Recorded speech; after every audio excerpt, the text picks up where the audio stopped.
Hey everybody, it's Tom Woods again.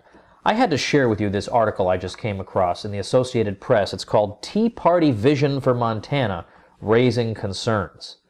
That's what raises concerns at the Associated Press, not the federal government, not the fact that it chucked the Constitution and any theoretical restraints on its power years and years ago. That doesn't raise concerns. The fact that it lies to us about everything, whether it's foreign or domestic, whether it's the civil liberties violations that go on regardless of which party's in power, the bailouts that go on regardless of which party's in power. Nope, we're supposed to be concerned that some people in Montana think maybe, 3 or 4% of this might need to be resisted. That's what's supposed to concern us. Unbelievable. So here's what the Democratic governor of Montana tells us, that he's concerned about all these state nullification initiatives coming from the Montana legislature.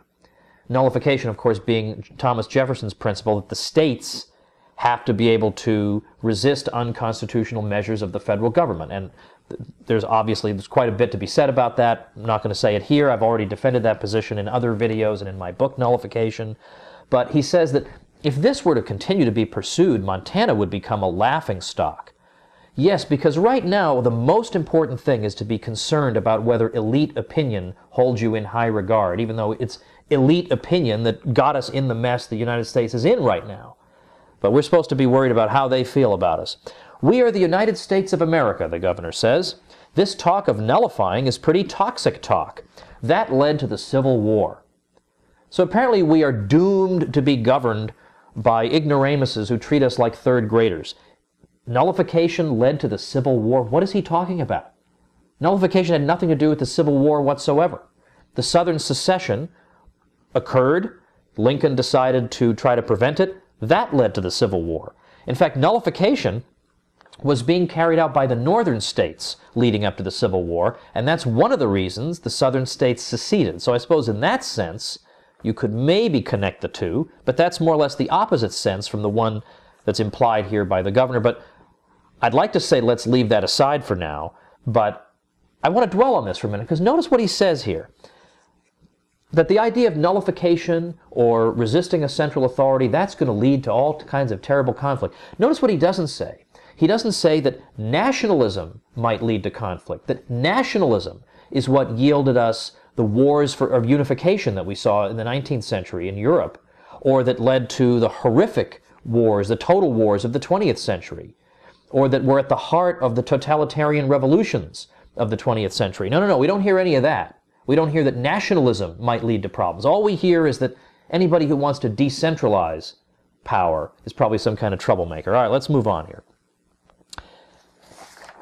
Supporters, says the article, are not dissuaded by the legal scholars who say the notion of nullification runs afoul of the clause in the U.S. Constitution that declares federal law the supreme law of the land. Well, they shouldn't be dissuaded by so-called legal scholars like that, because only somebody with a law school education could think that was an argument. The supremacy clause of the Constitution says that this Constitution and laws in pursuance thereof shall be the supreme law of the land. It does not say this Constitution plus any old laws we may want to impose on you shall be the supreme law of the land. That's the point. The people in Montana are arguing that the laws in question are not constitutional, so the supremacy clause does not apply.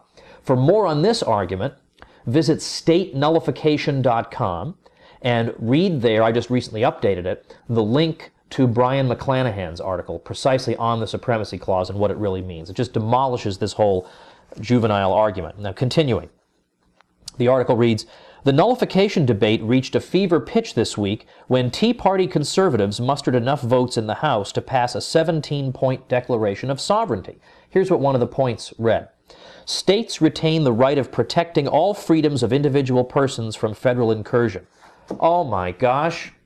Unbelievable. Sedition. Horrible. Unbelievable. The states could actually protect individuals? Wherever do we get that idea? Well, the second half of my book, Nullification, is devoted to digging up 11 key documents from American history. I could have found a lot more, whether they're speeches by governors or they're legislative statements or pamphlets or whatever, showing that that was entirely a mainstream view, that that was the role of the states. The states were not supposed to just be litter boxes for the federal government. They were supposed to have a constitutional role. House Minority Leader John Sesso stood in the House chamber exasperated. Oh, he must be so exasperated with all these people who refuse to confine their opinions to that range from Mitt Romney to Joe Biden. That's where acceptable opinion can be found, and how dare they go beyond that? My goodness, it must be exasperating dealing with people like this. They won't play the game. He peppered Republicans with questions. Who decides if the federal government is acting unconstitutionally? Apparently totally unaware of the whole Jeffersonian view on this. And this is an exact quote. Who among us is making these determinations that our freedoms are being lost? Yeah, who among us? How dare we make the independent assertion that our freedoms are being lost? We're supposed to sit and wait for the federal government to come tell us itself. Oh my goodness, we're so sorry about these incursions on your freedom. Yeah, well, I'll hold my breath waiting for that notification from the government. And then this is my favorite. This is from Representative, presumably a Democrat, William McChesney. He says, during the sovereignty declaration debate, he said, I say to you, he said to the sovereignty people, this is America, love it or leave it. So he digs up this old right-wing slogan that he's now going to use, and there it is. That's what's happened to progressivism. The progressives are now all nationalists.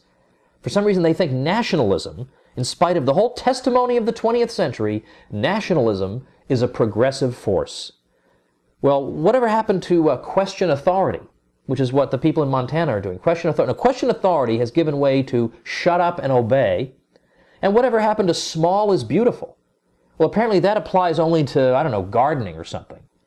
But small is beautiful does not apply to politics, because 309 million people being governed infallibly by one city, well, that's just the right size. Unbelievable, these people. Their philosophy makes no sense. And then finally, the article quotes Lawrence Pettit, who's described as a retired university president and author. And here's the quotation from him. It would be hard for anyone to top what is going on here in terms of the insanity of it all.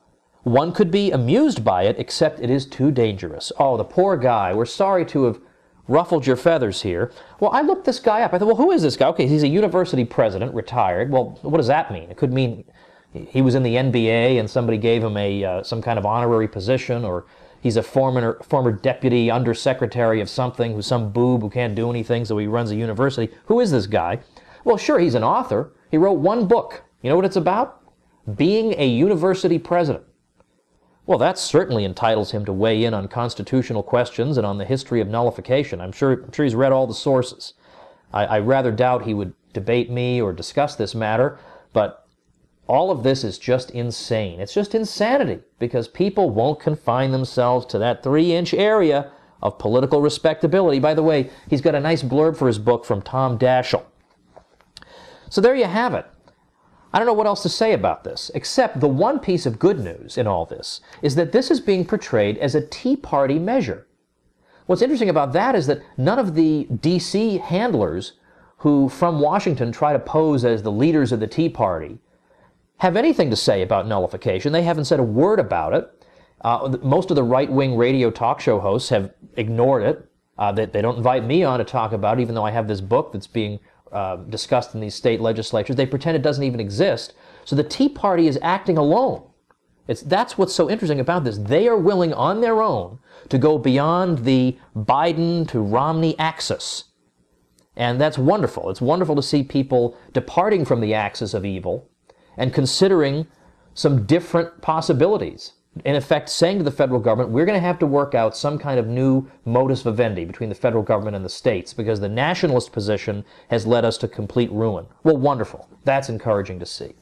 Okay, folks, I'm probably going to be doing more of these video blogs, so I hope you'll come on over and subscribe to my channel at YouTube, Tom Woods TV. Of course, I'm in the middle of promoting another book called Rollback. I'll get back to that sometime soon, and I won't be talking entirely about nullification on this channel, but once in a while something like this pops up, and, well, I just can't help myself. So long, and hope to see you again soon.